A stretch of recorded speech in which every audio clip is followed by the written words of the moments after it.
hawapo. Sasa ndugu yangu, unaitwa nani kwa majina? Joseph Mtezeki Meo. Anaitwa Joseph Mtezeki Meo, ndio huyo mwenyewe. Kutoka Makueni. Kutoka Makueni Kanzonzweni.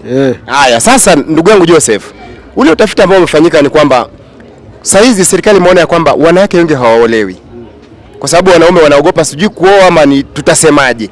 Yaani utafiti ni kwamba wanaume hawaoi, wanawake wa kuoa hawapo saa hizi.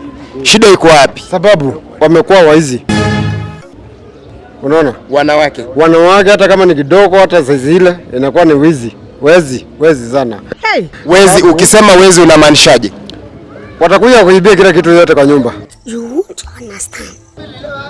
Number 2. Ana nini? Yaani hakui na wewe peke yako. Utapata kuna wengine 10.